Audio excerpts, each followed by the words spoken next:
দর্শক আসসালামু আলাইকুম। দেশ ও প্রবাসে যে যেখানেই আছেন আপনাদের প্রত্যেককেই শুভেচ্ছা জানাচ্ছে। আজকে নতুন একটি প্রতিবেদন দেখতেই পাচ্ছেন, আমার সামনে একটি আপু আসছে ছোট্ট একটা বাচ্চা নিয়ে। আসলে কি হয়েছে, কেন এই বাচ্চা নিয়ে প্রতিবেদনে আসতে হয়েছে, চলুন কথা বলে জানার চেষ্টা করি।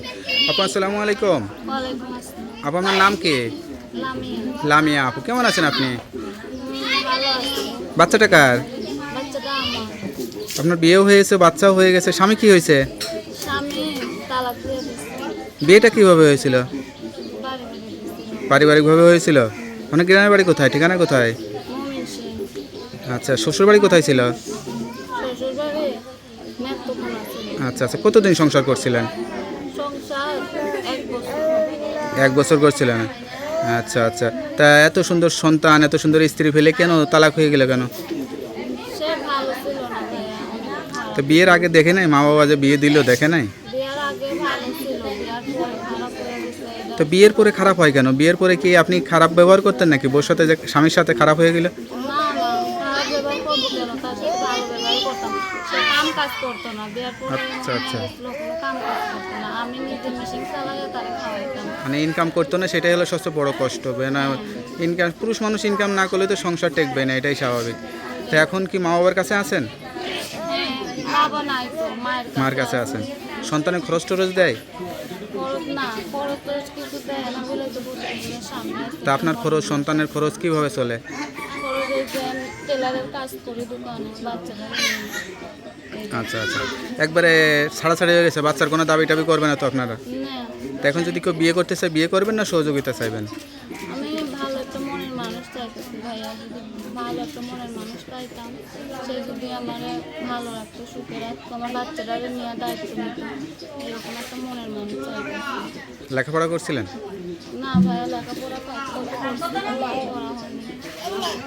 তো এখন কেমন লাগে এই জীবনটা, এই যে বিয়ের পরে এলোমেলো হয়ে গেলে জীবনটা, আবার বাচ্চার ভবিষ্যৎটাও কী হবে সেটাও তো বুঝতে পারতেছেন না। আপনার কষ্ট, বাচ্চার কষ্ট, কেমন লাগে সব মিলিয়ে? এই জন্যই তো কষ্ট লাগবে, কষ্ট লাগলে আর কি করবো ভাইয়া।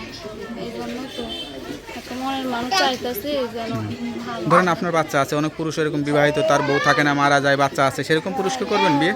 হ্যাঁ ভাইয়া, এরকম হলে বয়স্ক বিবাহিত পুরুষ হলেও আপনার কোনো সমস্যা নেই? সমস্যা নাই। সে যদি ভালো মনের মানুষ হয়, সে যদি আমার ভালোবাসা দেয়, আমার বাচ্চাকে ভালোবাসা দেয়, নিজের বাচ্চার মতো দেখে, তা এরকম হলেই বিয়ের আগে কি চিন্তা করতেন? আর বিয়ের পরে তো যা ঘটছে ঘটেই গেছে, বিয়ের আগে কি চিন্তা করতেন?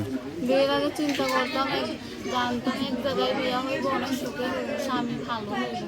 এখন দেখি স্বামী ভালো না। স্বামী, এক মায়ের স্বামী না ভালো থাকলে কোনো কিছু, তার জীবনটাই তো ভালো থাকে না। আপনার কোনো ভুলের কারণে সংসার ভাগছে সেটা তো মনে হয় না আপনার কাছে, তাই তো? না না না, আমার কোনো ভুলের কারণে না। তো আপনার সঙ্গে কীভাবে যোগাযোগ করবে? এই যে নাম্বারটা। নাম্বারটা মুখস্থ আছে? না ভাইয়া। নাম্বারটা আমার কাছে দেন, আমি দেখে বলে দিই। হ্যালো বিয়া, শুনতে পারলেন এক অসহায় স্বামীহারা আপুর জীবনের গল্প। দেখতেই পারতেছেন, এত ফুটফুটে একটা সন্তান, ফুটফুটে একটা স্ত্রী, সব কিছু ফেলে আসলে স্বামীটা ভালো না হওয়ার কারণে সংসারটা ভেঙে গেছে। সব কিছু জেনে শুনে বুঝে কেউ যদি তার জীবনসঙ্গী করতে চান বা বিয়ে করতে চান, এই নাম্বারে যোগাযোগ করবেন। তার নাম্বারটি হচ্ছে, নাম্বারটা তো আপনার কাছেই থাকে। হ্যাঁ, আমার কাছে কেউ যদি যোগাযোগ করতে চায়, বিয়ে শাদী করতে চায়, বিয়ে করবেন তো? হ্যাঁ করবো ভাইয়া। তার নাম্বারটি হচ্ছে 01622892835। নাম্বারটা খোলা থাকে তো? হ্যাঁ, সবসময়। যাক, নাম্বারটা খোলা রাখবেন, আর যত কষ্ট হোক 5 ওয়াক্ত নামাজ কালাম পড়বেন, ধৈর্য ধরছেন, আল্লাহর কাছে চাইবেন, আল্লাহ আপনার মনে আশাটা পূরণ করবে। আসসালামু আলাইকুম।